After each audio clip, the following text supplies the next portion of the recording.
Mesdames et messieurs, très heureux de vous accueillir pour cette deuxième journée de la culture ici à la Foire du Valais, pendant que le décor change. Vous dire que cette journée est pour nous importante parce qu'elle permet de mettre la culture, au même titre que l'économie, au même titre que l'immobilier, au même titre que l'énergie, sur la place publique cantonale. Et c'est le but pour nous de faire cette journée de la culture, que nous avons liée maintenant avec la journée culture et tourisme que nous faisions précédemment. Et je suis déjà très satisfait de vous voir très nombreux. Le public est composé de gens de la culture, de l'économie, du tourisme.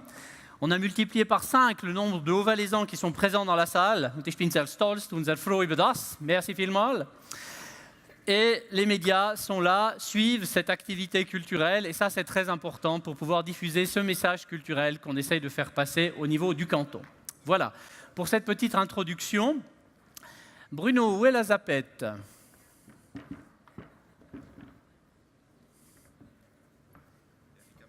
Voilà. Mesdames, Messieurs, Bruno.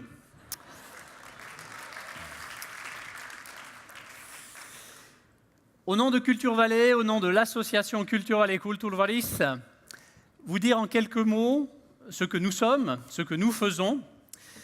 Culture Valais a été fondée par le canton du Valais, l'association des villes valaisannes, pour promouvoir, soutenir l'activité professionnelle en Valais. Et vous avez reçu sur votre chaise ce petit flyer que vous pourrez consulter, qui vous donne quelques informations supplémentaires, évidemment plus sur notre site internet. Nous sommes comme Jules, nous avons 3 doigts, 3 missions principales. Promotion et diffusion des événements, des artistes. Nous avons notamment un agenda culturel qui comprend 2700 événements. Donc si quelqu'un vous dit qu'il n'y a rien à faire dans ce canton, ni à Sierre, ni à Sion, ni ailleurs, vous le renvoyez simplement à cet agenda. Il sera assez vite convaincu qu'il se passe environ une dizaine de manifestations ou une quinzaine par jour.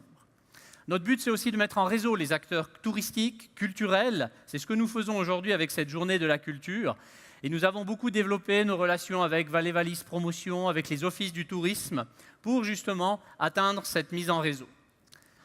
Oui, la culture, ça peut rapporter. Oui, la culture, ça rapporte. Des études le montrent sur des villes, sur des régions, sur des manifestations. Non, ce n'est pas le but premier de la culture que de générer de l'argent. C'est une conséquence de cette activité. Et pour nous, c'est la qualité artistique qui compte, mais bien évidemment avec ses conséquences sociales, économiques et autres. Et je pense qu'on peut trouver ces liens entre culture et économie.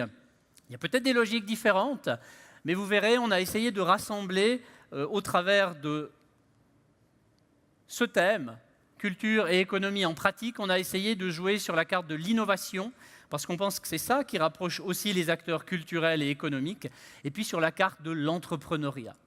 Nous voyons aussi les artistes comme des entrepreneurs culturels, comme il y a des entrepreneurs sportifs, comme il y a des entrepreneurs sociaux, qui tentent, qui innovent, qui essayent, qui se cassent aussi la figure, comme dans l'économie en général. Et c'est sur cette thématique qu'on a essayé d'axer cette journée de la culture. Au niveau du programme, je crois qu'on a la chance d'avoir 2 intervenants de grande qualité pour commencer cette matinée. Daniel Rosla, qui est le président du Paléo Festival de Nyon et syndic de sa ville, qui va nous donner un focus sur le festival, sur le Paléo, sous l'angle social et économique. Et ensuite, nous accueillerons Jean Blaise, qui nous vient de Nantes. Il a fait le voyage de Nantes à Martigny, pour nous parler d'un projet qui a redynamisé, qui a transformé la ville sous l'angle de la culture et de l'économie. Et ensuite, on a voulu ouvrir une table ronde avec ces 2 intervenants de choix et pouvoir la compléter avec d'autres acteurs culturels, économiques.